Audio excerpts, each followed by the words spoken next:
Hello good morning बच्चा लोग। तो चलो बेटा चालू करते हैं आप लोग का रिवीजन एलएलपी एक्ट का। LLP act 2008 limited liability partnership. आपको एलएलपी समझने से पहले बेटा दो प्रकार के ऐसे बिजनेस ऑर्गेनाइजेशन को समझना पड़ेगा, तभी आप लोग का कॉन्सेप्ट क्लियर होगा। ध्यान समझिएगा। पहला आप लोग का है बेटा जिसको बोला जाता है पार्टनरशिप फर्म। ओके। और एक दूसरा आप लोग का एंटिटी है जो है बेटा ऑलरेडी एग्जिस्ट करती हुई कंपनी। अब थोड़ा ध्यान समझिएगा। इंडिया में ऑलरेडी पार्टनरशिप फर्म और कंपनी चल रहा था, उसके बावजूद भी एलएलपी को क्यों लाया गया, इसके पीछे बहुत सारे रीजंस हैं। अब ध्यान समझिएगा, अगर कोई एसोसिएशन ऑफ पर्सन, थोड़ा ध्यान दीजिएगा, अगर कोई एसोसिएशन ऑफ पर्सन अगर आप लोग का पार्टनरशिप फर्म अगर कंस्टिट्यूट करता है तो क्या चाहिए उसको? मिनिमम 2% चाहिए। यस और नो? मिनिमम 2% से बेटा वो पार्टनरशिप फर्म बना सकता है। अब मैक्सिमम की लिमिट इसमें 50 है, एज पर द कंपनीज रूल 50 बोल देता है वो, मतलब मैक्सिमम आप 50 से ज्यादा नहीं जा सकते। तो एक लिमिटेशन पार्टनरशिप फर्म में ये आता है। और मोस्ट इंपॉर्टेंट लिमिटेशन ये है कि पार्टनरशिप फर्म में आप लोग का अनलिमिटेड लाइबिलिटी आता है। क्लियर है कि नहीं? पार्टनरशिप फर्म में आप लोग का अनलिमिटेड लाइबिलिटी आ जाता है। अब तकलीफ यही खत्म नहीं होती। अब अनलिमिटेड लाइबिलिटी को हम देखते हुए हम जाना चाहते हैं कि चलो कंपनी चले जाते हैं, क्या दिक्कत है? कंपनी के प्रोविजन के हिसाब से अध्याय समझिएगा, इसमें तो आप लोग का लिमिटेड लाइबिलिटी होता है। आई एग्री, लिमिटेड लाइबिलिटी होता है। और आप यहां पास मिनिमम 50 आप मेंबर्स की बात करें, यहां आप पब्लिक कंपनी बना लो, क्या दिक्कत है? पब्लिक कंपनी बना लो, आपको मिनिमम लगेंगे 7 और आपका मैक्सिमम रहेगा अनलिमिटेड। तकलीफ यहां से नहीं आई। अब लोगों को चॉइस की थोड़ी ध्यान से समझिए, इसमें दिक्कत कहां से आई। अब लोग ये बोलना चाहते हैं कि ठीक है हम पार्टनरशिप फर्म से कंपनी में कन्वर्ट तो हो जाएंगे, लेकिन सबसे बड़ा प्रॉब्लम है कंप्लायंस। ध्यान समझिएगा, पार्टनरशिप फर्म में तो रजिस्ट्रेशन लेना कंपलसरी भी नहीं है। कंपनी में तो बेटा इनकॉर्पोरेट रजिस्ट्रेशन है, कंपनी बिना रजिस्ट्रेशन काम ही नहीं चल सकता। कंप्लायंस तो इतने ज्यादा है, आप लोग एनुअल रिटर्न फाइल करना है, ऑडिट करवाना है, आरओसी को हर छोटा सा चीज बताना है, मतलब कंपनी में लोग ये बोलते हैं कंप्लायंस ज्यादा है। और पार्टनरशिप में रहते बोलते हैं कि हमको लिमिटेड लाइबिलिटी चाहिए। तो बेटा इसी को देखते हुए ना एक नया 2008 में एक नया एंटिटी लाया गया। ठीक है, उस एंटिटी का नाम होता है आप लोग का एलएलपी, लिमिटेड लाइबिलिटी पार्टनरशिप। ध्यान समझिएगा, जो आपका एलएलपी है बेटा ये हाइब्रिड है। हाइब्रिड मतलब बेटा दो या उससे ज्यादा चीजों का मेल। ओके, समझ आएगी नहीं? अब हाइब्रिड वर्जन मतलब ये बेटा हाइब्रिड है आप लोग का पार्टनरशिप फर्म का और कंपनी का, ये दो चीजों का हाइब्रिड है। अब हाइब्रिड है तो उसने ऐसा क्या क्या गुण को, क्या क्या फीचर्स को उठाया, थोड़ा ध्यान समझिएगा। एलएलपी ने पार्टनरशिप फर्म से टेक ओवर किया है बेटा फ्लेक्सिबिलिटी को। समझ आए कि नहीं? क्योंकि पार्टनरशिप फर्म आपका फ्लेक्सिबल होता है, समझ आए कि नहीं? और whereas from the company बेटा एलएलपी ने उठाया है बेटा separate legal entity, separate legal entity और साथ ही साथ लिमिटेड लाइबिलिटी।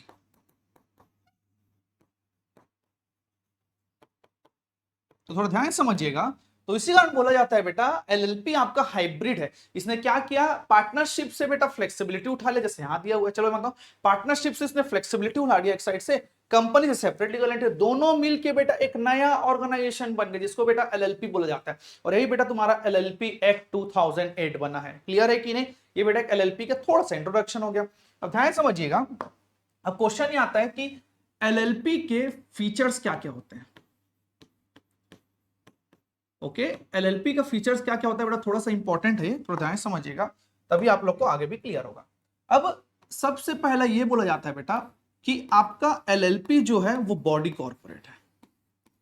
अब बॉडी कॉर्पोरेट मतलब ये होता है बेटा जो किसी एक्ट या लॉ से इनकॉर्पोरेट होता है। यस, ये बेटा आप लोग का इनकॉर्पोरेट होता है एलएलपी एक्ट से। तो सबसे पहला फीचर से होता है आप लोग का एलएलपी का कि क्या है बेटा, आप लोग का बॉडी कॉर्पोरेट है। क्लियर है कि नहीं? फिर दूसरा आप लोग का बोला जाता है बेटा वो है आप लोग का सेपरेट लीगल एंटिटी,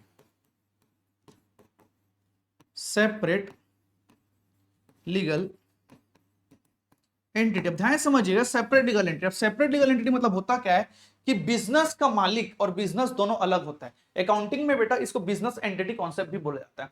ध्यान समझिए, जैसे कि जो एलएलपी है वो अलग है और उसके जो पार्टनर्स है वो अलग है, दोनों एक अलग अलग एंटिटी है। समझ आए कि नहीं? एलएलपी सिर्फ और सिर्फ अपने नाम से जाना जाएगा। क्लियर है कि नहीं? तो बेटा सेपरेट लीगल एंटिटी होता है। अब दूसरी चीज, अब यहां पर थर्ड आप लोग का फीचर्स आता है बेटा कि एलएलपी के पास अपना खुद का एक नेम होता है। ओके, अब अगर उसके पास खुद का नेम है बेटा तो इसके पास आता है capacity to sue, capacity to sue और बीइंग शिव्ड। इसका मतलब ये होता है कि एलएलपी के पास खुद का नाम होता है, मतलब ये अपने नाम से किसी थर्ड पर्सन के ऊपर केस फाइल कर सकता है और कोई थर्ड पर्सन एलएलपी के ऊपर एलएलपी के नाम से केस फाइल कर सकता है। समझ आएगी क्या? ये बेटा आप लोग का थर्ड नंबर का हो गया। अब ध्यान समझिएगा, एलएलपी में आप लोग को मिनिमम 2 पार्टनर चाहिए। समझ आएगी ना? मिनिमम कितने? आप लोग को 2 पार्टनर चाहिए। और बेटा पार्टनर आपका कोई भी हो सकता है, या तो वो इंडिविजुअल ही हो सकता है या तो आप लोग का वो बॉडी कॉर्पोरेट भी हो सकता है। क्लियर है कि नहीं? ये हो गया बेटा आप लोग का फीचर्स नंबर 4। और बहुत सारे फीचर्स है जो इंपॉर्टेंट ऊपर डिस्कस कर लेते हैं। फिर से बोलता हूं, मिनिमम 2 पार्टनर्स चाहिए आपको एलएलपी में बेटा, चाहे वो इंडिविजुअल भी हो सकता है चाहे बॉडी कॉर्पोरेट भी हो सकता है। उसके बाद ध्यान समझिएगा, लेकिन उसके साथ साथ आप लोग को मिनिमम 2 डेजिग्नेटेड पार्टनर भी चाहिए। क्लियर है कि नहीं? मिनिमम 2 डेजिग्नेटेड पार्टनर चाहिए, जिसमें कि बेटा एक आप लोग का आरओआई होना चाहिए। समझ आए कि नहीं आए? और आपका डेजिग्नेटेड पार्टनर सिर्फ और सिर्फ आपका इंडिविजुअल ही हो सकता है, बॉडी कॉर्पोरेट आपका नहीं बन सकता। क्लियर है कि नहीं? आप लोग का एक और फीचर्स हो गया।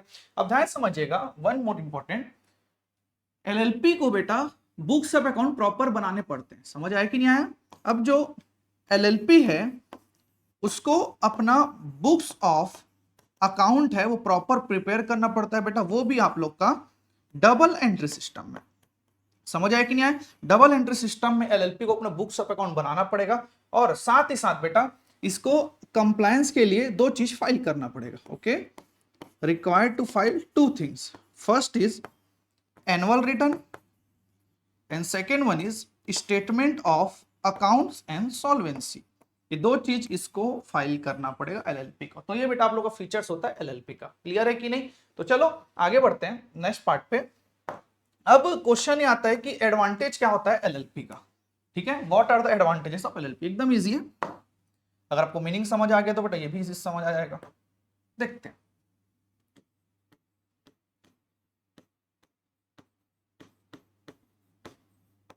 Advantages of LLP.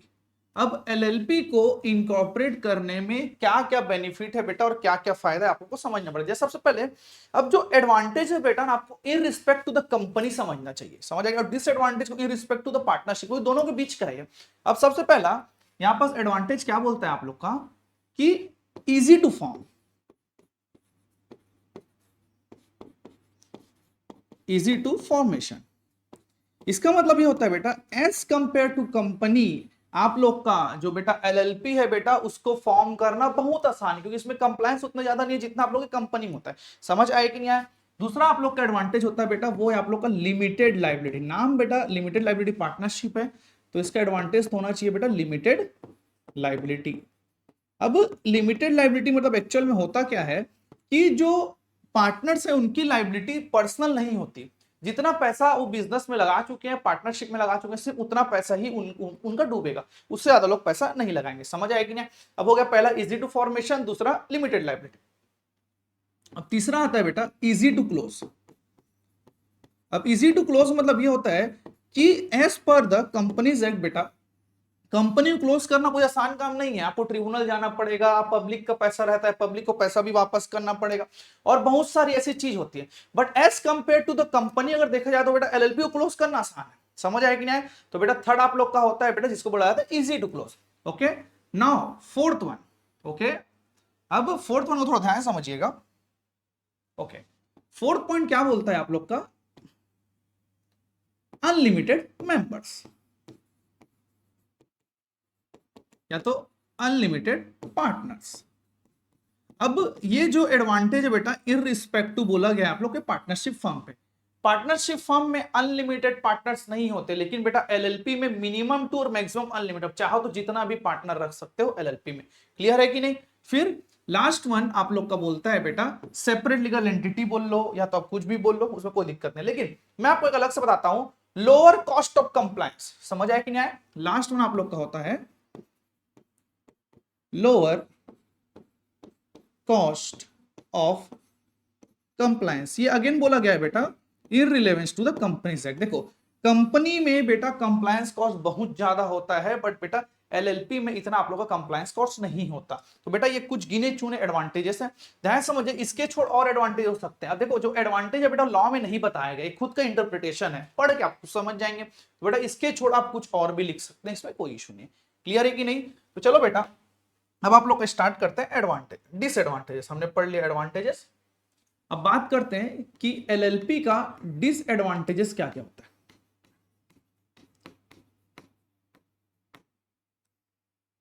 ओके, अब डिसएडवांटेज को थोड़ा ध्यान समझिएगा। सबसे पहला इंपॉर्टेंट वो होता है बेटा कि इसका रजिस्ट्रेशन कंपलसरी है।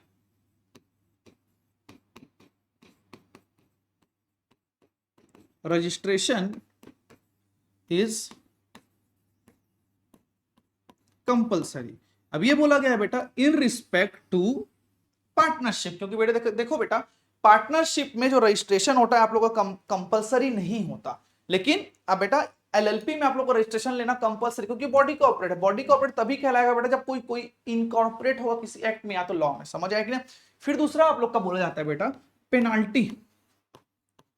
अब पेनाल्टीज में फिर in respect of the partnership firm है। पार्टनरशिप फर्म को तो गिने चुने पेनाल्टी लगते हैं, लेकिन बेटा एलएलपी को बहुत ज्यादा पेनाल्टी लग सकता है। आप समय में एनुअल रिटर्न फाइल नहीं करोगे, आप स्टेटमेंट ऑफ सॉल्वेंसी नहीं दोगे, आपने पार्टनर को चेंज किया तो आपको बेटा आरओसी को बताना पड़ेगा, रजिस्ट्रार ऑफ एलएलपी ये सबको बताना पड़ेगा। अगर आप ऐसा नहीं करते हो बेटा तो आपको पेनाल्टी लगेगा। समझ आया कि नहीं आया? ओके, फिर ये सेकंड। अब थर्ड ध्यान समझिएगा, बोला जाता है राइट्स।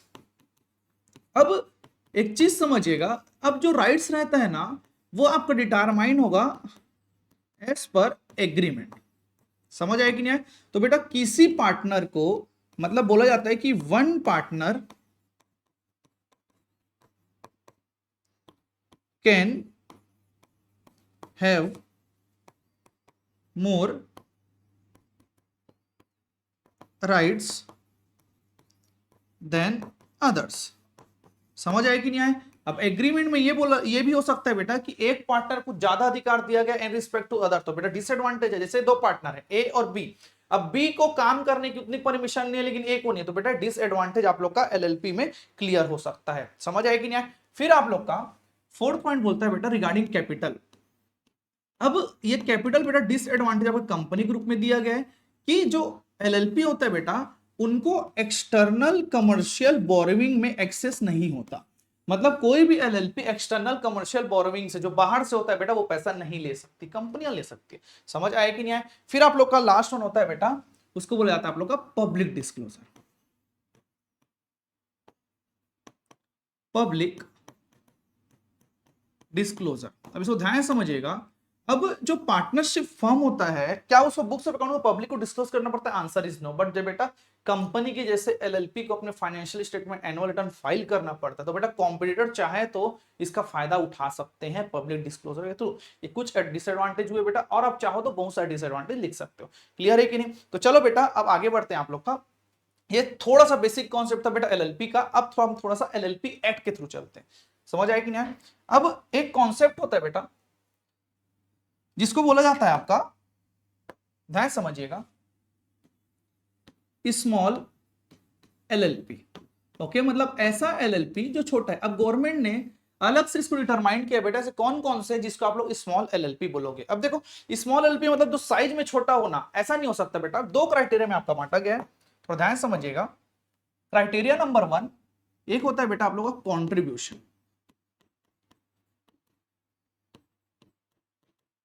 और दूसरा आप लोग का होता है टर्नओवर।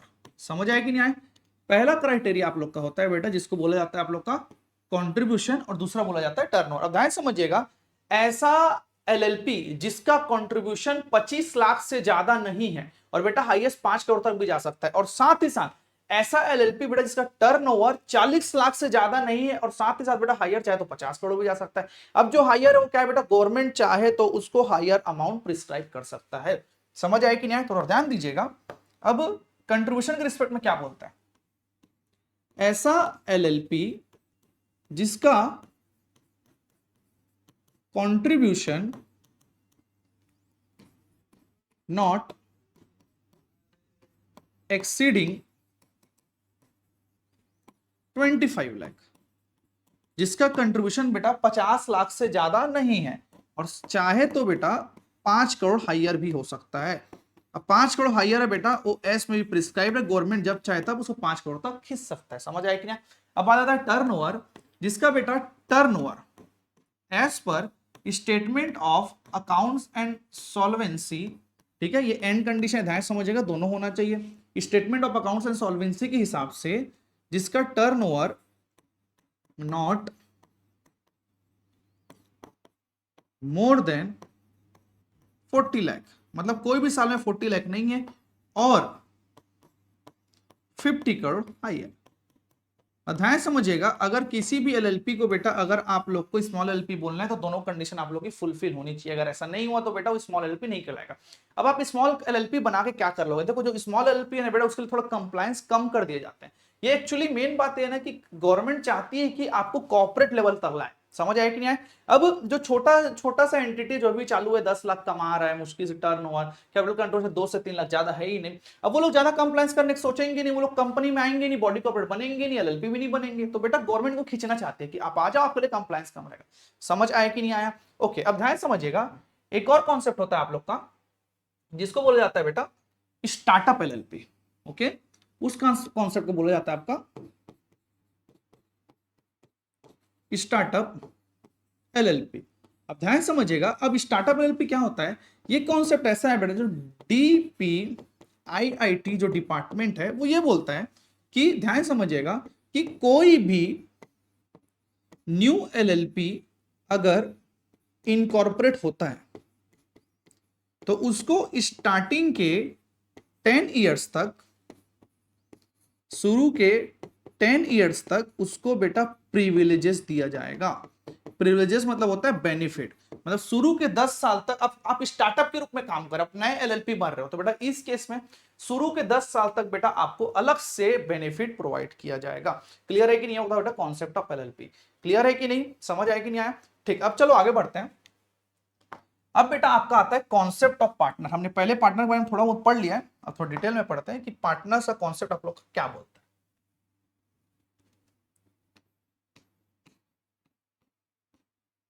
कॉन्सेप्ट ऑफ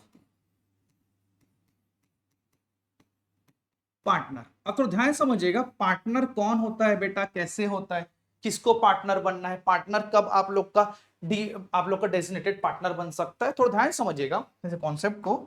अब हर एलएलपी में मिनिमम 2 पार्टनर तो होने ही चाहिए। समझ आया कि नहीं? हर एलएलपी में कितने पार्टनर होने चाहिए? मिनिमम 2 पार्टनर तो होने ही चाहिए बेटा। और चाहे तो वो आप लोग का इंडिविजुअल हो सकता है, चाहे तो आप लोग का वो बॉडी कॉर्पोरेट हो सकता है, दोनों में से कोई भी हो सकता है। ये पहला कंडीशन हुआ। दूसरा कंडीशन ये होता है कि मिनिमम 2 डेजिग्नेटेड पार्टनर तो होने ही चाहिए। समझ आया कि नहीं है? और डेजिग्नेटेड पार्टनर सिर्फ और सिर्फ आप लोग का इंडिविजुअल ही बन सकता है और बॉडी कॉर्पोरेट नहीं बन सकता है। समझिएगा, अगर मैं बोलूं कि अगर सिर्फ और सिर्फ 2 पार्टनर हैं आप लोग के में, अगर एलपी में, तो बेटा तभी इनकॉर्पोरेट होगा जब दोनों आप लोग के इंडिविजुअल है। समझ आएगी नहीं है? तो मेन कंडीशन ये होता है। तो मिनिमम 2 डेजिग्नेटेड पार्टनर चाहिए बेटा जो इंडिविजुअल होंगे, और साथ ही साथ इनमें से जो एक है बेटा वो आप लोग का आरओआई होना चाहिए, रेसिडेंट ऑफ इंडिया होना चाहिए। क्लियर है कि नहीं? मतलब इसका मतलब ये है क्या पार्टनर फॉरेन वाले भी बन सकते हैं? आंसर इज बेटा फॉरेन वाले भी बन सकते हैं पार्टनर। ध्यान समझिएगा, लेकिन डेजिग्नेटेड पार्टनर बेटा एक आप लोग का आरओआई होना चाहिए जो एटलीस्ट 120 डेज इंडिया में स्टे करना चाहिए पिछले साल। समझ आया कि नहीं? 120 डेज इंडिया में एटलीस्ट स्टे करना चाहिए। अगर वो ऐसा नहीं करते बेटा तो आप एलएलपी इनकॉर्पोरेट नहीं कर सकते। क्लियर है कि नहीं? अब ध्यान समझिएगा, every partner should give consent before acting as a partner. मतलब जितने भी पर्सन पार्टनर बन रहे हैं बेटा उनसे रिटर्न कंसेंट लेना चाहिए, चाहे पार्टनर हो चाहे डेजिग्नेटेड पार्टनर हो, उनसे आपको रिटर्न कंसेंट लेना पड़ेगा। क्लियर है कि नहीं? रिटर्न कंसेंट लेना पड़ेगा कि आप तैयार हैं पार्टनर बनने के लिए। क्लियर है कि नहीं? फिर ध्यान समझिएगा, अब जो आप लोग के डेजिग्नेटेड पार्टनर है उनके पास डीपीआईएन होना चाहिए। अब डीपीआईएन क्या होता है? डेजिग्नेटेड पार्टनर आइडेंटिफिकेशन नंबर, और ये अलॉट होता है बेटा एमसीए के द्वारा, ministry of corporate affair. Ministry of corporate affair बेटा इसको अलॉट करता है। क्लियर है कि नहीं? अब ध्यान समझिएगा, अब एक कॉन्सेप्ट होता है बेटा जिसको बोलते हैं परपेचुअल सक्सेशन। तो ध्यान समझिएगा, एक कॉन्सेप्ट होता है आप लोग का परपेचुअल सक्सेशन। ये परपेचुअल सक्सेशन का जो मेन कॉन्सेप्ट है बेटा वो आया है आप लोग के कंपनी से। क्या ये आपके एलएलपी में भी एग्जिस्ट करता है? Answer is yes, yes LLP में भी एग्जिस्ट करता है। इसका मतलब ये होता है बेटा परपेचुअल सक्सेशन मतलब मेंबर्स में कम और डाय, पार्टनर्स आए या जाए कोई मतलब नहीं बेटा, एलएलपी नहीं होने वाला, खत्म। समझ आए कि नहीं? एलएलपी नहीं खत्म होने वाला। अब कंपनी में क्या बोला जाता है कि सब 100 मेंबर, 100 मेंबर से पूरी डेथ हो बेटा, कंपनी तो भी एग्जिस्ट करेगा परपेचुअल सक्सेशन में। अब मेरा क्वेश्चन अराइज होता है कि अगर आपका बोलना यह है कि एलएलपी में भी एग्जिस्ट करता है तो ध्यान समझिएगा, अब हमारा रिक्वायरमेंट है कि मिनिमम आपका 2 पार्टनर तो होना ही चाहिए ऑल टाइम। अब 2 पार्टनर में से समझो एक ए है और एक बी है, सपोज बी की डेथ हो गई तो बेटा फिर तो डिसॉल्व करना पड़ेगा इस चीज में पार्टनरशिप को। समझ आए कि नहीं? तो कहेगा परपेचुअल सक्सेशन। तो ध्यान समझिएगा, ड्यू टू परपेचुअल सक्सेशन बेटा एक और कॉन्सेप्ट नया है कि अगर कोई भी एलएलपी में लेस देन 2 पार्टनर बेटा 6 महीने तक रहते हैं तो वो एग्जिस्ट कर सकता है। आफ्टर 6 मंथ बेटा पर्सनल लायबिलिटी आ जाएगी जो कंटिन्यू कर रहा है पार्टनर को, मतलब पार्टनरशिप फ्रॉम एलएलपी को। समझ आए कि नहीं? तो लिखते हैं, ध्यान समझिएगा क्या बोलता है,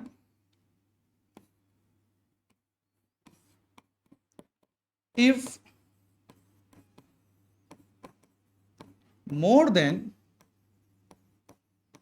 6 months has been elapsed with less than 2 partner, such continuing partner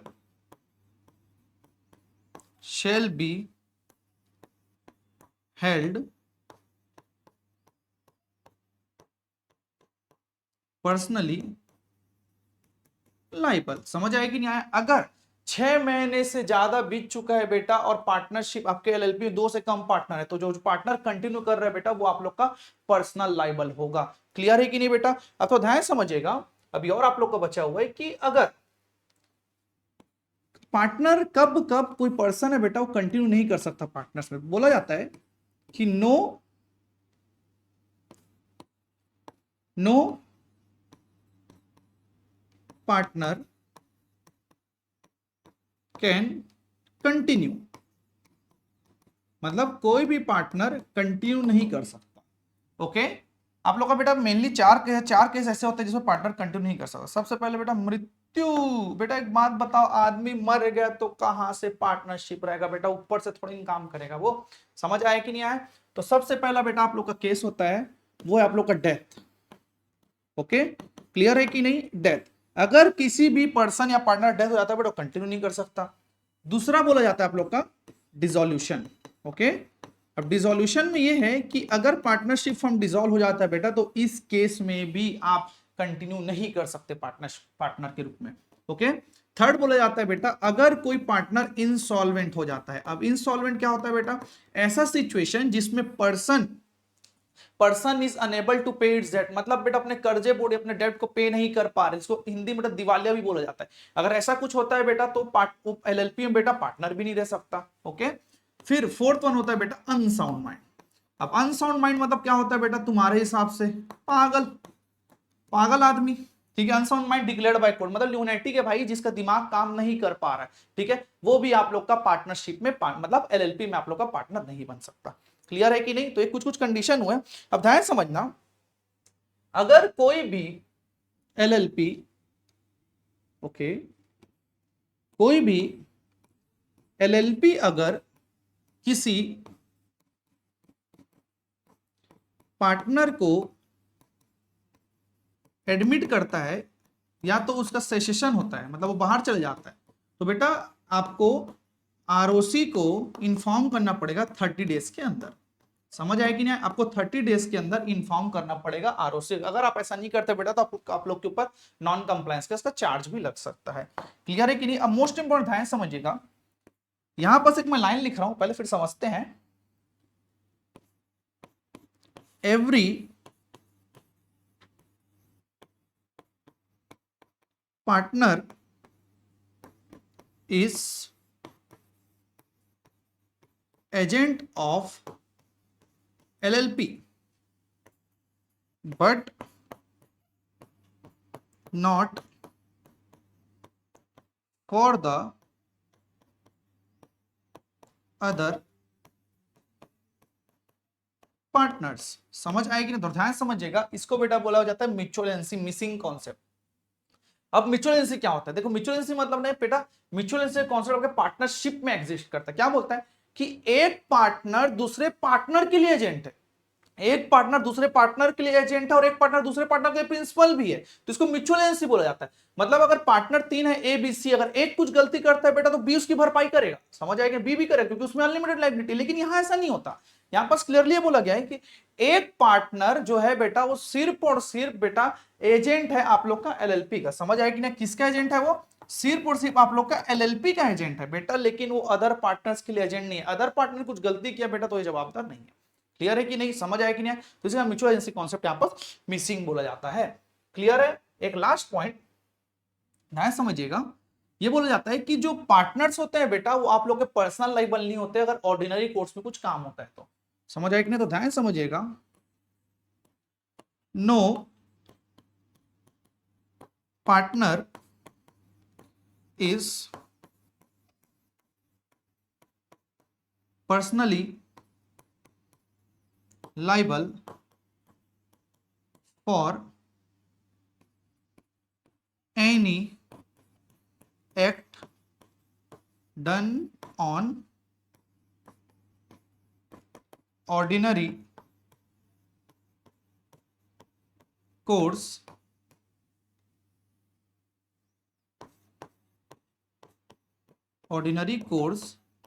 of business. समझ गए? अगर कोई भी पार्टनर बेटा ऑर्डिनरी कोर्स में कोई भी लायबिलिटी इनकट करता है तो उसकी पर्सनल लायबिलिटी नहीं आएगी। क्लियर है कि नहीं? तो चलिए बच्चे लोग, यहां तक आपका खत्म होता है पार्टनर कॉन्सेप्ट। अब हम लोग स्टार्ट करते हैं कि आपका एलएलपी कैसे इनकॉर्पोरेट होगा और उसके प्रोसेस क्या क्या होंगे। अब थोड़ा ध्यान समझिएगा, अब आपके प्रोसेस क्या क्या होते हैं। ओके, ठीक।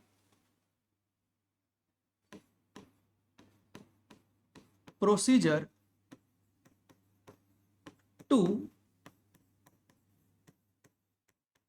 Incorporate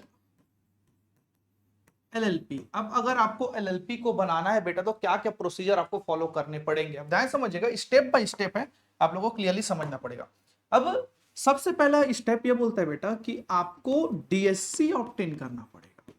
step number digital signature certificate आप लोग को ऑब्टेन करना पड़ेगा। फिर अगर आप डीएससी ऑब्टेन कर लेते हैं उसके बाद बेटा आपको अप्लाई करना पड़ेगा डीपीआईएन के लिए। स्टेप नंबर 2, अप्लाई फॉर डीपीआईएन मतलब डेजिग्नेटेड पार्टनर आइडेंटिफिकेशन नंबर के लिए आपको अप्लाई करना पड़ेगा। फिर थर्ड ये बोलता है अगर आपको डीपीआईएन आ चुका तो उसके बाद बेटा आप लोग को अप्लाई करना है नेम रिजर्वेशन के लिए या तो नेम अप्रूवल के लिए।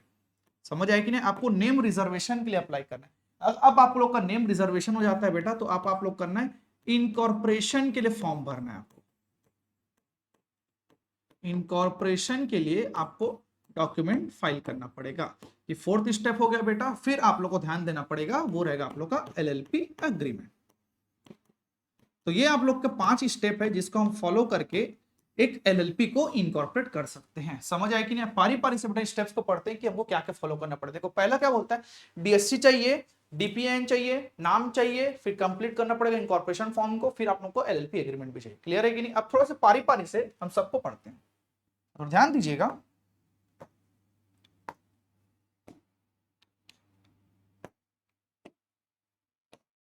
ओके, अब जो आप लोग का पहला पॉइंट है वो है बेटा obtain DSC.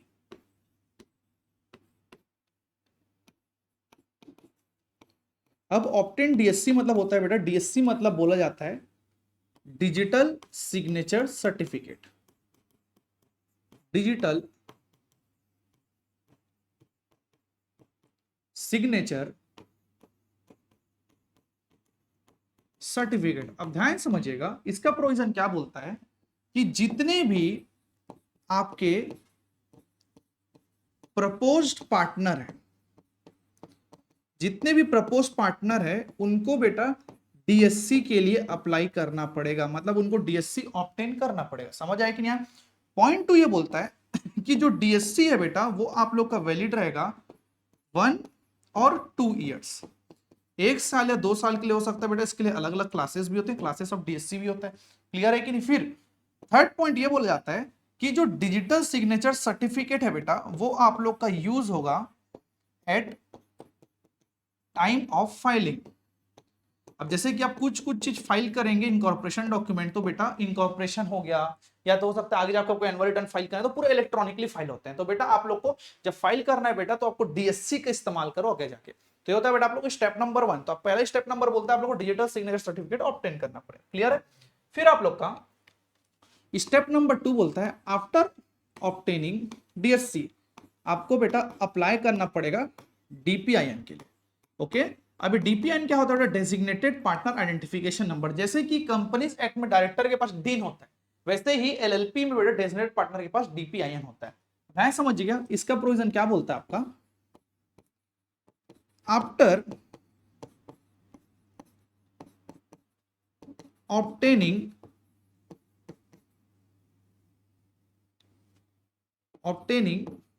DSC, DSC obtain करने के बाद अप्लाई फॉर डीपीआईएन। क्लियर है कि नहीं? आपको डेजिग्नेटेड पार्टनर आइडेंटिफिकेशन नंबर के लिए अप्लाई करना पड़ेगा। और आप कहां अप्लाई करोगे बेटा? एमसीए के पोर्टल में।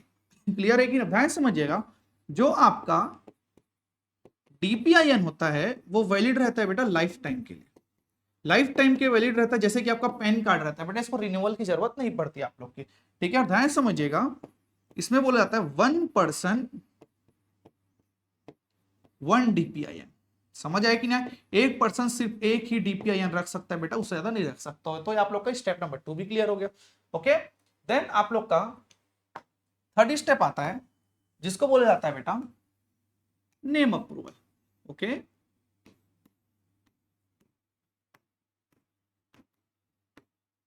नेम अप्रूवल या तो नेम रिजर्वेशन। ध्यान समझिएगा, एलएलपी को इनकॉर्पोरेट होने से पहले आरओसी को नेम अप्रूवल के लिए फाइल करना पड़ेगा। समझ आया कि नहीं आया? और बेटा 30 डेज के लिए आरओसी नेम को रिजर्व करके रखेगा। रिजर्व करके मतलब बेटा रोक के रखेगा 30 दिन के लिए। अब ध्यान समझिएगा, जो आप नेम बेटा प्रपोज कर रहे हैं वो बेटा ना तो ट्रेडमार्क में आना चाहिए, ना तो इट इज टू आइडेंटिकल, ना तो टू आइडेंटिकल होना चाहिए, ना तो टू रिसेंबल, जैसे आपने कंपनीज एक्ट में पढ़ा है। ऐसा अगर होता है बेटा तो आपका नाम रिजेक्ट हो सकता है। क्लियर है कि? तो नेम अप्रूवल में बेटा आप लोग को ये बात ध्यान रखना पड़ेगा। क्लियर है कि नहीं? और बेटा जहां पास नाम अप्रूवल होगा बेटा वही आप लोग का सर्टिफिकेट ऑफ इनकॉर्पोरेशन में भी सेम नाम दिखाएगा। क्लियर है कि बच्चों? सर्टिफिकेट इनकॉर्पोरेशन है उसमें भी आप लोग का सेम नेम नाम दिखाएगा। ये आप लोग का होगा प्रोसेस नंबर 3। अब प्रोसेस नंबर 4 आप लोग का बोलता है जिसका नाम है बेटा फाइलिंग फॉर इनकॉर्पोरेशन।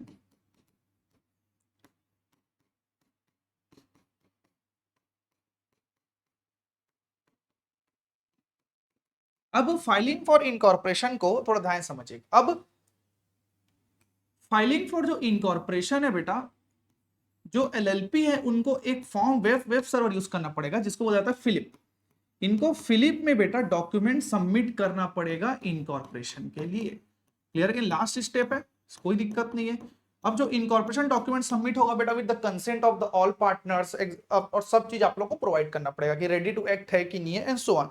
अब एक ध्यान समझिएगा कि जो ये आरओसी है वो आपको पेन एंड 10 साथ ही साथ अप्लाई करेगा। समझ आया कि नहीं आया? अलॉट भी बेटा सेम टाइम में होगा आपके फिलिप पे। फिलिप बेटा आप लोग का form for the incorporation LLP होता है, एक वेब सर्वर है एलएलपी के लिए अलग से। जैसे कि कंपनी के लिए आप लोग का स्पाइस प्लस होता है तो रन होता है। समझ आएगा ना? वो ही होता है। और फिफ्थ पॉइंट ये होता है बेटा आप लोग का, लास्ट पॉइंट होता है आप लोग का एलएलपी एग्रीमेंट। समझ आएगी ना? लास्ट पॉइंट आप लोग का होता है एलएलपी अग्रीमेंट। अब ध्यान समझिएगा, अब एलएलपी एग्रीमेंट बेटा आप लोग को ड्राफ्ट करना पड़ेगा। क्लियर है नहीं? कि एलएलपी एग्रीमेंट ध्यान समझिएगा, जो आप लोग का एलएलपी अग्रीमेंट है वो ड्राफ्ट होगा बेटा एज पर एलएलपी एक्ट। जैसा एलएलपी एक्ट ने बोला है उसी तरीके से आप लोग को एलएलपी एग्रीमेंट को ड्राफ्ट करना पड़ेगा। अब कंटेंट क्या होंगे आप लोग के, ध्यान समझिएगा। What are the contents of the LLP agreement. इसके बहुत सारे आंसर्स हैं बेटा कि क्या क्या कंटेंट हो सकते हैं, मैं कुछ कुछ आपको बताया था। जैसे कि नेम ऑफ एलएलपी, समझ आया कि नहीं आया। दूसरा नेम ऑफ पार्टनर भी हो सकता है, आप लोग का पीएसआर भी हो सकता है, कैपिटल कंट्रीब्यूशन रेशियो भी हो सकता है, राइट्स एंड लाइबिलिटी भी हो सकता है, एंड सो ऑन। समझ आया कि नहीं आया। यहां पास ये भी लिखा सा हो सकता है बेटा कि आपका डेजिग्नेटेड पार्टनर कौन होगा। तो ध्यान समझिएगा, अब जो जिसका नाम अलग से मेंशन है कि वो पार्टनर डेजिग्नेटेड पार्टनर, तो डेजिग्नेटेड पार्टनर कहलाएगा। अगर ऐसा मेंशन नहीं है तो जितने भी इंडिविजुअल पार्टनर है बेटा deem to be designated partner उस समय के लिए मान ले जाएगा इनकॉर्पोरेशन के लिए। तो ये सब एलएलपी के एग्रीमेंट। और बहुत सारी चीज होता है कि आप इंसॉल्वेंसी में क्या करोगे, वाइंडिंग अप कैसे करोगे, तो बहुत सारी चीज एलएलपी एग्रीमेंट में आपके कंक्लूड होंगे। तो बेटा टोटल आप लोग के 5 प्रोसेस हो जाते हैं। समझ आए कि नहीं आए। अब हम पढ़ते हैं बेटा कि अगर आप लोग को नेम चेंज करना है, अगर आप एलएलपी बन गया, हो सकता है कि इसमें नाम चेंज करने की जरूरत पड़ रही है या तो सोन पड़ रहा है, लेकिन मैं नेम चेंज करने से पहले नेम अप्रूवल का एक कॉन्सेप्ट समझाता हूं तुम लोग को। अगर कोई भी एलएलपी को नेम अप्रूव करवाना है या तो नेम रिजर्व कराना है, तो बेटा इनके पास भी 2 प्रकार के सर्वर होंगे, वेब सर्वर। ओके, एक सर्वर का नाम होता है आप लोग का रन एलएलपी, समझ आया कि नहीं। एक सर्वर का आपका नाम होता है बेटा रन एलएलपी और दूसरे सर्वर को बोला जाता है फिलिप। इन दोनों में से किसी भी सर्वर में आप नाम को रिजर्व करवा सकते हैं। क्लियर है कि नहीं बच्चे लोग। ठीक, अब आगे बढ़ते हैं। हम बात कर रहे थे बेटा procedure for change in name. Procedure for change in name of LLP. अगर बेटा आपको एलएलपी का नाम अगर अब बदलना है तो बेटा उसके लिए आपके लिए क्या क्या प्रोसीजर होगा। अब थोड़ा ध्यान समझिएगा, ये आप लोग का गवर्न होता है बेटा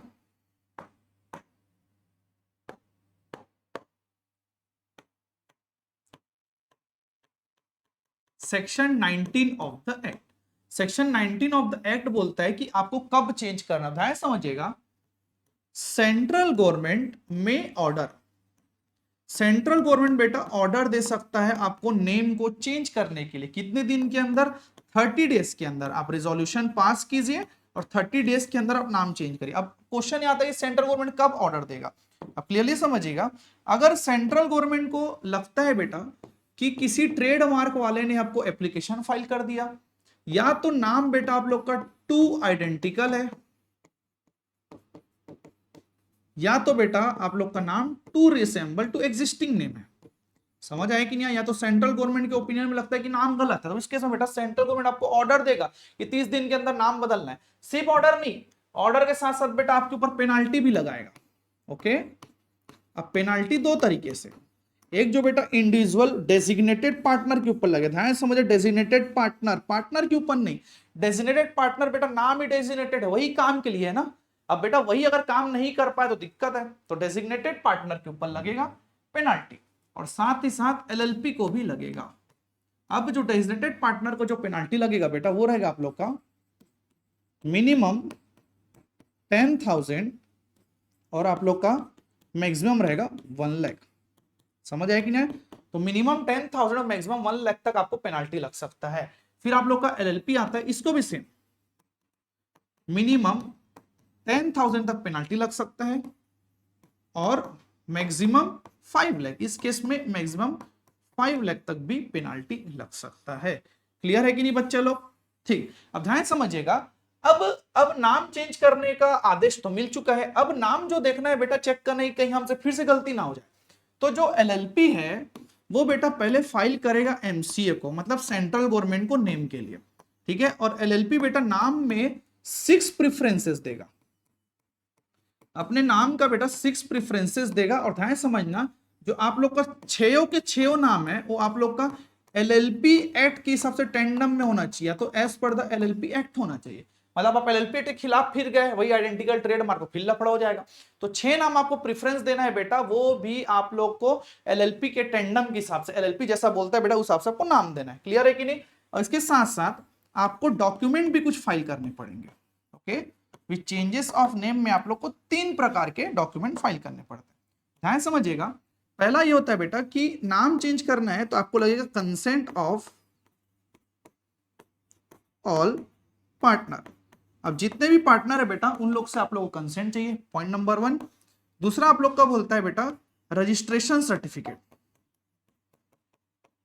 जो रजिस्ट्रेशन सर्टिफिकेट है उसमें पूरा नाम लिखा होगा बेटा, ये भी चाहिए हम लोग को, ऐसा आप लोग का आरओसी बोलता है। ओके, पहला आप लोग को चाहिए बेटा कंसेंट ऑफ ऑल पार्टनर्स, दूसरा बोलता है बेटा रजिस्ट्रेशन चाहिए, और साथ ही साथ आप लोग का एग्जिस्टिंग पार्टनर अग्रीमेंट चाहिए।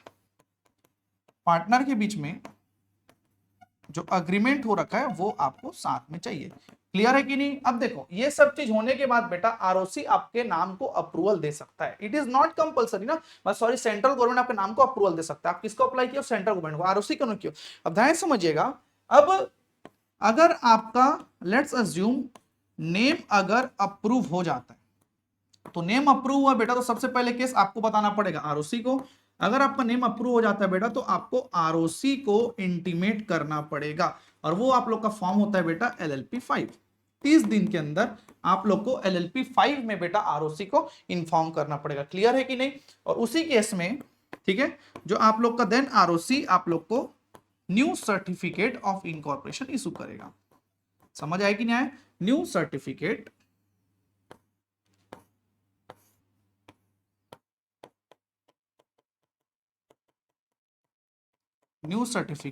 ऑफ इनकॉर्पोरेशन इशू करेगा, जो आप लोग का रहेगा बेटा फॉर्म नंबर 16। समझ आए कि नहीं? फॉर्म नंबर 16 में आप लोग का जो एलएलपी है, जो आप लोग का आरओसी है बेटा, एलएलपी को नया सर्टिफिकेट ऑफ इनकॉर्पोरेशन इशू करेगा। क्लियर है कि? तो चलिए बच्चे लोग आप लोग को स्टार्ट करते हैं। अब हम लोग शिफ्टिंग ऑफ रजिस्टर्ड ऑफिस, मतलब बोलने का मतलब ये है कि अगर अब क्या होता है ना, हर एलएलपी को रजिस्टर्ड ऑफिस चाहिए जहां पर वो काम कर पाए, लेकिन अगर उनको अगर रजिस्टर्ड ऑफिस चेंज करना है तो आपको क्या क्या क्लॉजेस काम आएंगे, तो ध्यान समझना। यहां पर मैं आप लोग को स्टार्ट करने वाला हूं बेटा shifting of registered office.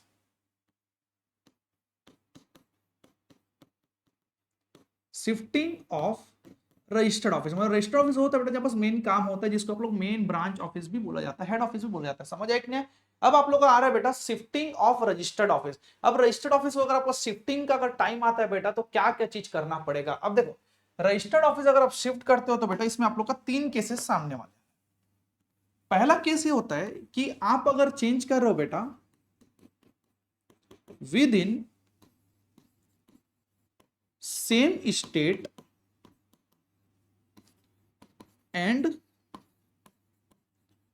Same jurisdiction. अब पहला केस ये आता है कि आप उसी स्टेट में उसी ज्यूरिडिक्शन में, तो इस केस में आप समझ जाओ बेटा आप लोग का आरओसी नहीं बदलने वाला। क्लियर है कि नहीं? ये पहला केस हो गया। अब आप लोग का दूसरा केस ये बोलता है with in same state but different jurisdiction. समझ आया कि नहीं? अब आप लोग का राज्य सेम है लेकिन आप लोग का ज्यूरिडिक्शन चेंज हो गया। अब थर्ड केस बोलता है बेटा from one state to another state, from one state to another state, मतलब आप एक राज्य से दूसरे राज्य में जाते हो तो क्या होता है। अब एक चीज ध्यान समझिएगा, प्रॉब्लम इन तीनों में सबसे ज्यादा प्रॉब्लम बेटा एक स्टेट से दूसरे स्टेट में जाने में, क्योंकि तकलीफ क्या पता आप लोग का आरओसी बदलने वाला है, पब्लिक नोटिस भी देना पड़ेगा, सिक्योर क्रेडिटर से बेटा आप लोग कंसेंट भी लेना पड़ेगा। तो क्लियर आप लोग के 5 केसेस हैं, समझाता हूं मैं 5 केसेस तो आपको क्या क्या गवर्न करेगा। ओके, अब ध्यान समझिएगा। अब आप लोग का केस नंबर 1 ये आता है, क्या आपको कंसेंट लगेगा? अब ध्यान समझिएगा, अगर आप सेम ज्यूरिडिक्शन में है, सेम स्टेट में, तो यस आपको कंसेंट लगेगा ऑल पार्टनर्स का, और इसमें भी कंसेंट लगेगा, इसमें भी कंसेंट लगेगा, क्योंकि बेटा आप बिना कंसेंट के काम कर ही नहीं सकते। समझ आए कि नहीं? फिर आप लोग का केस नंबर 2 ये बोलता है कि क्या इनको सिक्योर्ड क्रेडिटर से परमिशन लेना पड़ेगा? बेटा अगर सेम जुरिडिक्शन सेम स्टेट में हो तो नहीं लेना पड़ेगा आपको। ये बेटा इसका केस है, ये इस वाले का केस है और ये इस वाले का केस है। क्या आप सेम जुरिडिक्शन सेम स्टेट में तो आप लोगों को सिक्योर क्रेडिटर से परमिशन लेना पड़ेगा? Answer is no. यहां भी नो और यहां आपको लेना पड़ेगा। बड़ा स्टेट छोड़ के जा रहे हो तो ऐसा तो नहीं कि क्रेडिटर को धोखा देके जा रहे हो, तो आपको परमिशन लेना पड़ेगा। क्लियर है कि नहीं? फिर आप लोग का फोर्थ पॉइंट बोलता है कि क्या आपको पब्लिक नोटिस लगेगा? ओके अब देखो पब्लिक नोटिस मतलब एडवर्टाइजमेंट, इसमें भी नहीं लगेगा, इसमें भी नहीं लगेगा, लेकिन बेटा अगर आप स्टेट चेंज करके जा रहे हो तो आपको एडवर्टाइज पब्लिक नोटिस देना पड़ेगा, वो भी एडवर्टाइजमेंट के थ्रू न्यूज़पेपर में। समझ आएगी ना? एडवर्टाइजमेंट करना पड़ेगा बेटा, वो भी आप लोग को न्यूज़पेपर में डिस्क्लोज करना पड़ेगा। और अगर आप रजिस्टर्ड ऑफिस चेंज कर दो, कौन सा फॉर्म गवर्न करें? तीनों में सेम ही फॉर्म होगा बेटा, ध्यान समझिएगा। अब यहां पास आप लोग का फॉर्म कौन सा गवर्न करेगा? फॉर्म 15, 15 और 15, ये आप लोग के तीनों में फॉर्म 15 गवर्न करेंगे। मतलब सब केस में सेम होने वाला है। मतलब कंसेंट तो सबके केस में लगेगा, पार्टनर से कंसेंट जरूरी है, फॉर्म भी सेम है। अब बाकी में आप लोग का डिफरेंस क्या आता है, मैं आप लोग को सम अप करा देता हूं, क्लियरली समझिएगा। अब आप लोग का जो मेनली दो केस है, ध्यान समझिएगा, आप लोग का जो दो केस है, पहले के जो दो केस है बेटा वो आप लोग का है विद इन स्टेट का, मतलब वो स्टेट के अंदर का केस है। ओके, और जो आप लोग का एक केस है वो आउटसाइड स्टेट का केस है। मतलब अगर आउटसाइड स्टेट ज्यादा जुरिडिक्शन आप लोग का चेंज होगा, साथ ही साथ स्टेट भी चेंज होगा, रजिस्ट्रार भी चेंज होगा। तो बेटा इन दोनों में क्या डिफरेंस है, और डिफरेंस क्या थोड़ा ध्यान समझिएगा कि बेटा इसमें आपको पब्लिक नोटिस देना पड़ेगा, पहला पहला डिफरेंस ये हो गया। और दूसरा डिफरेंस ये बोलता है कि बेटा आप लोग को सिक्योर्ड क्रेडिटर से परमिशन लेना पड़ेगा इन प्रिस्क्राइब फॉर्म। समझ आएगा ना? सिक्योर क्रेडिटर से आपको परमिशन लेना पड़ेगा या तो कंसेंट लेना पड़ेगा, बोल सकते हो। समझ आए कि नहीं आए? तो ये बेटा आप लोग का दो एक स्लाइड डिफरेंस होता है। क्लियर है कि नहीं? तो अब चलो आगे बढ़ते हैं। अब इसके बाद मैं आपको बताना चाहूंगा बेटा एनुअल कंप्लायंसेस। अब एनुअल कंप्लायंसेस बेटा आप लोग का मोस्ट इंपॉर्टेंट है। समझ आए कि नहीं आए? अब बात करते हैं आप लोग का एनुअल कंप्लायंसेस ऑफ एलएलपी। ध्यान समझिएगा बेटा, ये आप लोग के लिए इंपॉर्टेंट है, ये क्वेश्चन आप लोग में फंसता है। अब क्वेश्चन ये आता है कि एलएलपी को कितने सारे एनुअल कंप्लायंसेस करने पड़ते हैं। तीन प्रकार का आपका एनुअल कंप्लायंसेस होता है बेटा। पहला जिसको बोला जाता है आप लोग का एनुअल रिटर्न, हर एलएलपी को एनुअल रिटर्न फाइल करना पड़ता है। दूसरा आप लोग का बोलता है बेटा statement of accounts and solvency. और तीसरा आप लोग का बोलता है बेटा जिसको बोला जाता है इनकम टैक्स रिटर्न, जो इनकम टैक्स के हिसाब से आईटी रिटर्न होता है। समझ आएगी ना? ये तीन चीज इनको फाइल करना पड़ता है। क्लियर है कि नहीं बच्चा लोग? अब ध्यान समझिएगा इसका फॉर्म क्या होता है और कारण क्या होता है। अब जो आप लोग का एनुअल रिटर्न होता है, इसका फॉर्म होता है बेटा फॉर्म 11। और ये किस लिए फाइल किया जाता है? वो होता है आप लोग का मैनेजमेंट के अफेयर्स को डिस्क्लोज करने के लिए, कि साल भर में आपने कितने मैनेजमेंट के अफेयर्स किए, कितना मीटिंग किया एंड सो ऑन। ये सब डिस्क्लोज करने के लिए बेटा आप लोग को एनुअल रिटर्न फाइल करना पड़ता है। समझ आए कि नहीं? अब स्टेटमेंट ऑफ सॉल्वेंसी बेटा आप लोग का फाइनेंशियल स्टेटमेंट है, ठीक है। इसका आप लोग का होता है फॉर्म नंबर 8, ठीक है। ये आप लोग किस लिए फाइल करते हो? ताकि position to discharge its debt. समझ आएगी नहीं? अब पोजीशन क्या है बेटा? उस एलएलपी का डेट को डिस्चार्ज करने के लिए बेटा आप लोग का statement of accounts and solvency पता चलता है। और इनकम टैक्स रिटर्न का बेटा आप लोग का आईटी फॉर्म होता है, जैसे ITR 1 2 3 4 5 and so on. Clear है कि नहीं? अब सबको बेटा क्लियरली से समझते हैं पारी पारी से। अब आप लोग का पहला आता है बेटा जिसको बोला जाता है एनुअल रिटर्न।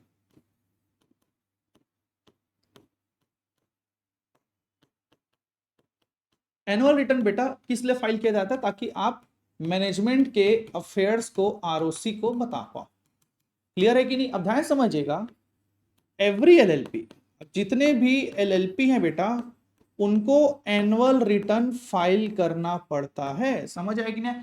हर एलएलपी को बेटा एनुअल रिटर्न फाइल करना पड़ेगा। और इस एनुअल रिटर्न का आप लोग का होगा बेटा फॉर्म 11। समझ आए कि नहीं? और कब? when they are required to file annual return, उनको कब एनुअल रिटर्न फाइल करना? तो इसका आंसर क्या होता है बेटा? Within 60 days from the closure of financial year. समझ आया कि नहीं आया? हर साल फाइनेंशियल ईयर क्लोज होने के 60 दिन के अंदर बेटा आप लोग को एनुअल रिटर्न फाइल करना पड़ेगा। समझ आया कि नहीं आया? अभी जो एनुअल रिटर्न है बेटा, इसको साइन कौन करेगा? आपके पास क्लियर आंसर होना चाहिए। It is sine by the designated partner. लेकिन यहां पास केस आता है कि अगर आप लोग का जो टर्नओवर है, अब ध्यान समझिएगा, अगर आप लोग का जो टर्नओवर है बेटा 5 करोड़ क्रॉस कर लेता है या तो कंट्रीब्यूशन 50 करोड़। समझ आया कि नहीं? अब ध्यान समझिएगा, अगर आप लोग का कंट्रीब्यूशन है वो अगर आप लोग का 50 लाख से ज्यादा हो जाता है, ओके, 50 लाख से ज्यादा हो जाता है, या तो टर्नओवर 5 करोड़ से ज्यादा हो जाता है, तो बेटा इस केस में जो आप लोग का एनुअल रिटर्न है बेटा, उस प्रैक्टिसिंग कंपनी सेक्रेटरी का भी साइन होना चाहिए। मतलब उसको एकम्पेंड करेगा प्रैक्टिसिंग कंपनी सेक्रेटरी। समझ आया कि नहीं आया? तो बेटा आप लोग का एनुअल रिटर्न कॉन्सेप्ट होता है। अब आगे समझिएगा, सेकेंड होता है बेटा आप लोग का जिसको बोला जाता है statement of accounts and solvency. Statement of accounts and solvency. ध्यान समझिएगा, इसके हिसाब से हर एलएलपी को, that every LLP shall prepare its books of account in double entry system. समझ आया कि नहीं? हर एलएलपी को अपने बुक्स ऑफ अकाउंट बेटा डबल एंट्री सिस्टम में फॉलो करना पड़ेगा, वो भी प्रॉपर्ली उनको रिकॉर्ड करना पड़ेगा। समझ आया कि नहीं आया? और इसके लिए बेटा आप लोग का फॉर्म गवर्न होता है। कौन सा फॉर्म होता है बेटा? जिसको बोला जाता है फॉर्म 8। अब इनको कब फाइल करना है? ठीक है, with in 30 days. With in 30 days form the closure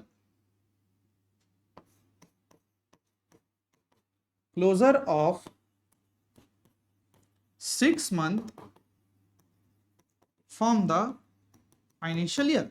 अब फाइनेंशियल ईयर के क्लोज होने के 30 दिन के अंदर बेटा आप लोग को statement of accounts and solvency prepare करके फाइल करना पड़ेगा। क्लियर है कि नहीं? अगर नहीं फाइल करते बेटा आप लोग को पेनाल्टी लग सकता है। क्लियर है कि नहीं? अब इसमें केस समझिएगा, अगर स्टेटमेंट ऑफ अकाउंट्स मतलब बुक्स ऑफ अकाउंट है आप लोग का, अगर आप लोग का टर्नओवर एक्सीड करता है 40 लाख से, या तो आप लोग का कंट्रीब्यूशन मतलब एलएलपी का अगर कंट्रीब्यूशन एक्सीड करता है 25 लाख से, तो बेटा इस एलएलपी को अपने बुक्स ऑफ अकाउंट को ऑडिट करवाना पड़ेगा। समझ आया कि नहीं आया? बुक्स अकाउंट को ऑडिट करवाना पड़ेगा बेटा, वो भी प्रैक्टिसिंग चार्टर्ड अकाउंटेंट से। समझ आया कि नहीं? आपस वर्ड यूज हुआ बेटा प्रैक्टिसिंग चार्टर्ड अकाउंटेंट। जो चार्टर्ड अकाउंटेंट जो सीए बेटा प्रैक्टिस नहीं कर रहा है वो आप लोग के बुक्स ऑफ अकाउंट्स को बेटा ऑडिट नहीं कर सकते। क्लियर है कि नहीं? अब ध्यान समझिएगा, अब लास्ट आप लोग का थर्ड वन आता है बेटा, जिसको बोला जाता है आप लोग का इनकम टैक्स रिटर्न। क्लियर है कि नहीं? अब थर्ड आप लोग का है इनकम टैक्स रिटर्न। अब जो हर पर्सन इनकम कमाता है बेटा उनको इनकम टैक्स रिटर्न भरना पड़ेगा। अब इनकम टैक्स रिटर्न आप लोग के 3 के साथ है, ध्यान समझिएगा। ऐसा जिनका 44 AB में ऑडिट होता है, या तो जिनके ऊपर सेक्शन 92 CE अप्लाई होता है। समझ आया कि नहीं? 92E बोल लो या तो आप लोग बेटा 92 CE बोल लो। ठीक है, यहां पास मैं लिखता हूं आप लोग का 92E जो अप्लाई होता है ट्रांसफर प्राइसिंग के प्रोविजन हो गए, या तो अदर इसके छोड़ और कुछ भी अगर केस होता है आप लोग का। तो ध्यान समझिएगा, 44 AB में अगर किसी एलएलपी को ऑडिट करवाना है बेटा तो उनके लिए ड्यू डेट होगा 30 सितंबर ऑफ असेसमेंट ईयर।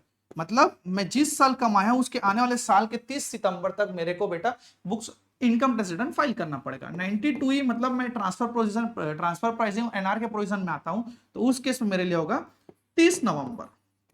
समझ आए कि नहीं? और अदर के लिए होगा बेटा आप लोग के लिए 31 जुलाई, और बाकी लोगों के लिए आपका 31 जुलाई। इसमें भी बेटा आप लोग का केस होगा असेसमेंट ईयर, यहां भी आप लोग का केस होगा बेटा असेसमेंट ईयर। क्लियर है कि नहीं? तो ये बेटा आप लोग का एनुअल कंप्लायंस होता है। तो ध्यान समझिएगा, एनुअल कंप्लायंस आपको 3 प्रकार के होते हैं। एक एनुअल रिटर्न होता है, एक statement of accounts and solvency होता है बेटा, तीसरा आप लोग का इनकम टैक्स रिटर्न होता है। क्लियर है कि नहीं? ओके, अब हमने पूरा बेसिक्स पढ़ लिया है। अब आपको लास्ट टॉपिक पढ़ाता हूं, ध्यान समझिएगा, winding up of the LLP. Winding up of LLP. अब एलएलपी कैसे वाइंड अप हो सकता है, ये इंपॉर्टेंट क्लॉज आने वाला है आप लोग का, ध्यान समझिएगा। बॉडी कॉर्पोरेट है भाई, तो ऐसे आम तरीके से वाइंड अप नहीं हो सकता। अब देखिए एलएलपी वाइंड अप दो तरीके से हो सकता है। पहला बोलते हैं बेटा वॉलेंट्री। एलएलपी चाहे तो वॉलेंट्री वाइंड अप हो सकता है, या तो बेटा चाहे तो ट्रिब्यूनल के थ्रू भी हो सकता है। क्लियर है, हुआ कि नहीं हुआ?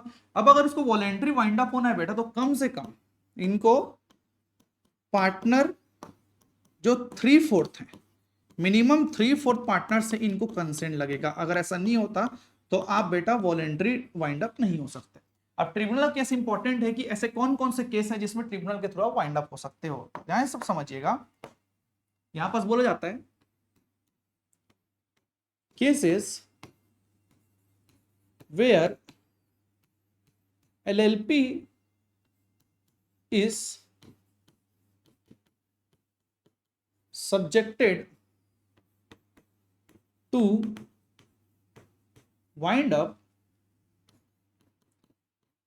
from tribunal. मतलब ऐसे कौन कौन से केस है बेटा जिसमें एलएलपी को वाइंड अप होना पड़ेगा ट्रिब्यूनल से। अब ध्यान समझिएगा, कुछ कुछ केसेस हैं। अब केस नंबर 1 ये बोलता है कि where LLP has decided to wound up by tribunal. समझ आए कि नहीं? या तो बेटा आप लोग का एलएलपी डिसाइड कर देता है कि मुझे वाइंड अप होना है ट्रिब्यूनल से, तो भाई तुम कर लो खुद से, उससे क्या दिक्कत है। समझ आए कि नहीं? दूसरा, where not less than 2 partner in LLP and 6 months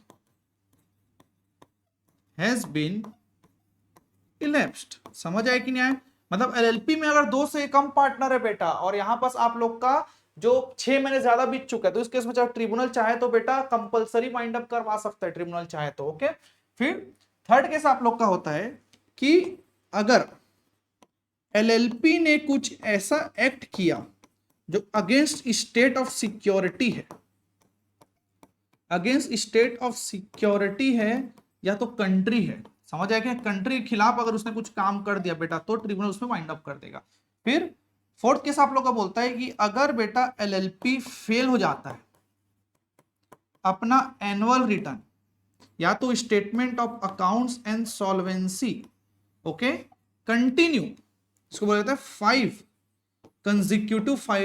consecutive financial year. अगर लगातार 5 साल तक अगर एलएलपी बेटा आप लोग का अगर फाइल नहीं करता, तो इस केस में बेटा, इस केस में समझ लो कि ट्रिब्यूनल चाहे तो कंपलसरी वाइंड अप कर सकता है। और लास्ट वन मेरा फेवरेट है बेटा, जिसको बोला जाता है जस्ट एंड इक्विटेबल ग्राउंड। मतलब अगर ट्रिब्यूनल को लग रहा है भाई, ट्रिब्यूनल के पास पावर है, court has power to decide, तो जस्ट एंड इक्विटेबल ग्राउंड। अगर ट्रिब्यूनल को लगता है कि मुझे वाइंड अप करना है तो कर सकता है, इसमें कोई भी दिक्कत नहीं होने वाला। क्लियर है कि नहीं? तो बेटा यहां पर तुम्हारा एलएलपी का रिवीजन खत्म होता है। समझ आए कि ना? तो बच्चों मैं तुम लोग को एक चीज अच्छे से समझाना चाहूंगा बेटा, अगर तुम अभी पढ़ाई कर रहे हो, पीएल में हो तुम लोग अभी, समझ आएंगे प्रिपरेशन लीव में, तो बेटा अपने आपको भटकाना नहीं है, सोशल मीडिया से दूर रहो, ठीक है? ऐसा कोई नहीं बोलता कि आपको 12 घंटा 18 घंटे पढ़ने, जितना पढ़ रहे हो बेटा टाइम देख के पढ़ो, एकदम इफेक्टिव पढ़ो। ऐसा नहीं कि तुम पढ़ाई कर रहे हो 5 मिनट पढ़ो 10 मिनट फोन चला रहे हो, बेटा कभी पढ़ाई में काउंट नहीं होगा, कभी तुम्हारे दिमाग में नहीं घुसेगा। समझ आया कि नहीं आया? तो अगर पढ़ाई कर रहे हो बेटा इफेक्टिव, फोन को स्विच ऑफ करके अलमारी में रख दो, जहां रखना है जैसे भी कर दो। 6 घंटा 7 घंटा पढ़ो तो एकदम इफेक्टिव पढ़ो बेटा, जैसे जो पढ़ाई तुम्हारे 10 से 12 घंटे से भी ज्यादा हो। समझ आया कि नहीं? उसके बराबर हो। क्लियर है कि? तो बेस्ट ऑफ लक बच्चा। अगर आप लोग कुछ भी अगर डाउट आता है बेटा, अगर आपको कुछ भी रिव्यू होता है आप कमेंट में दे सकते हैं। क्लियर है?